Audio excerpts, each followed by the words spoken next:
So, our mental health providers, we have counselors and therapists, we have psychologists, we have social workers, we have psychiatrists. Okay, and one group I did not put on there, we have our licensed chemical dependency counselors. So here's kind of the hierarchy, how this looks. You have your licensed chemical dependency counselors. They have an associate degree.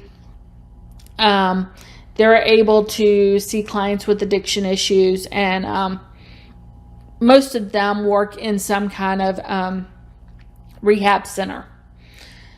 Then you have your social workers.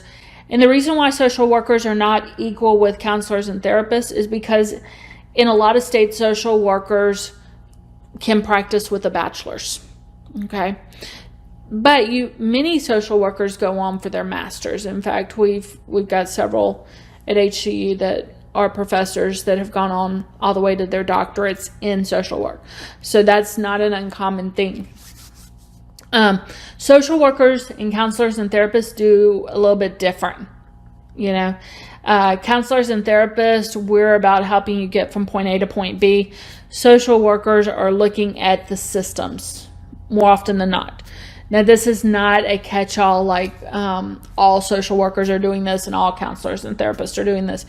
It's just a way to help make sense for you. Then you have your psychologists.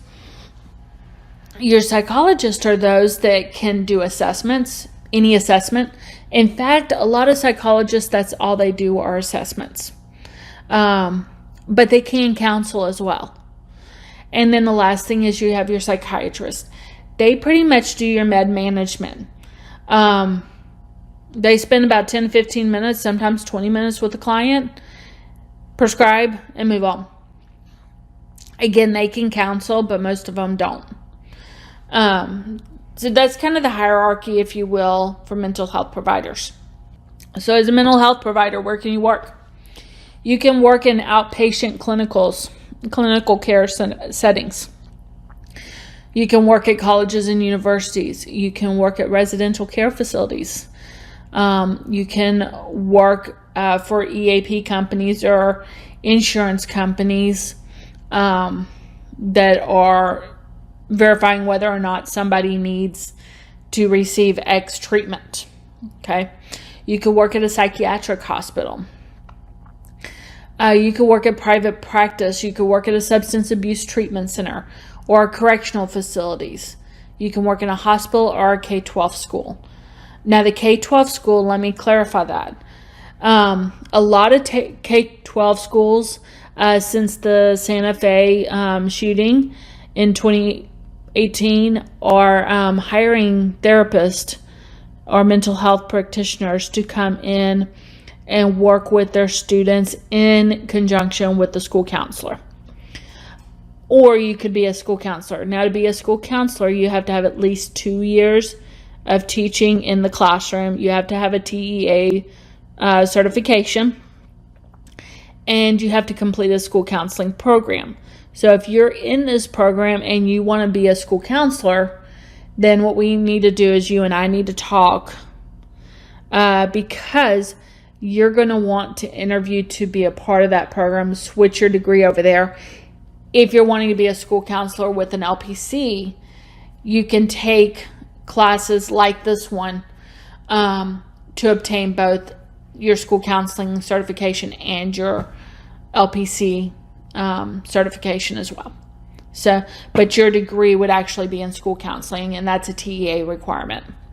So kind of keep that in mind. But we do have some mental health professionals that do partner with school districts, and that's what they do is they provide care to their to the students with whom they work. How you present yourself determines your ability to thrive in this profession. So if you have positive attributes, you remember me talking about the dispositions earlier, you're going to thrive in this profession because clients are going to see that you care.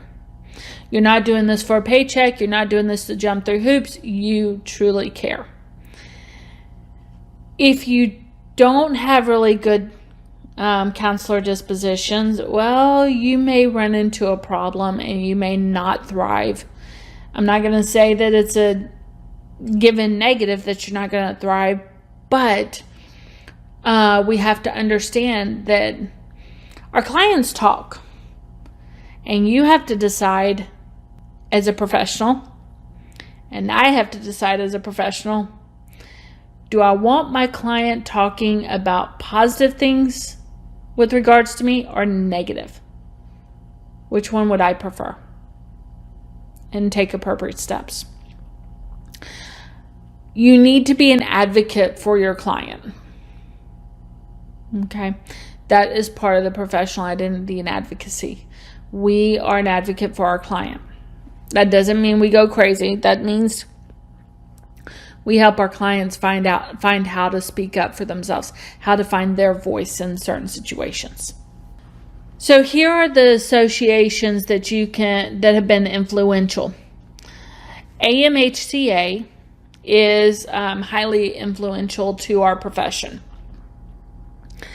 CSI, the Honor Society, they are also highly influential.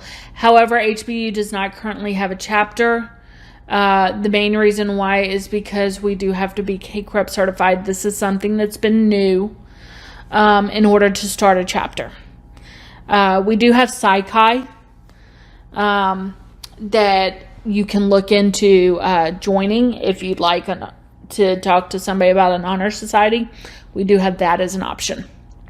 And then your ACA Code of Ethics or ACA Professional Organization.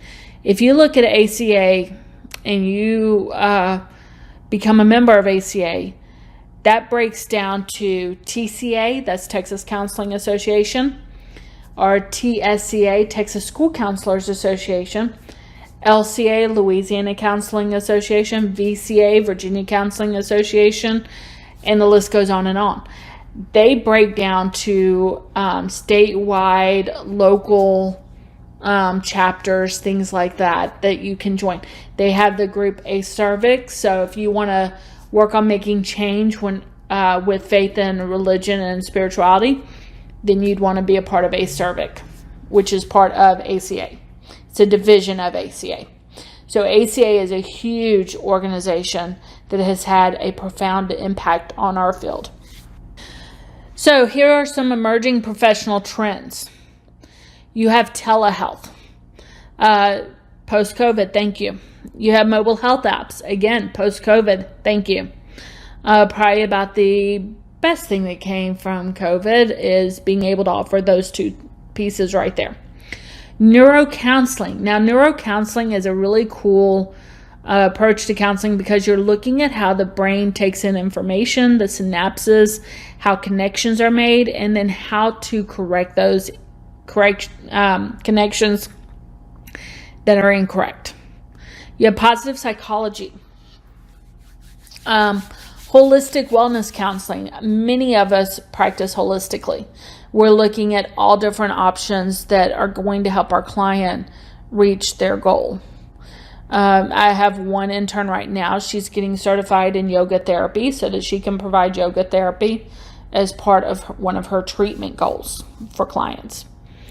You have spirituality counseling. Social justice. Now, social justice, you'll hear social justice and biblical justice. Both of those are emerging trends. It's understanding that both of them are there. And you have to decide for yourself whether you are for social justice or biblical justice. The difference between those two is biblical justice, and this is the easiest way for me to explain it in the shortest period of time. Biblical justice is, what does the Bible say about X, Y, and Z? And following according to what the Bible is teaching us, according how to handle certain justice topics. So you'll see that split. You'll even see that split in a lot of theological professionals out there. So I would say do a lot of research on that so that you're very well knowledgeable, because that's a hot topic right now. Is, are you for social justice or biblical justice? So you want to know your stand on that and why. Okay. And then mindfulness. Mindfulness is it's been a big front runner lately.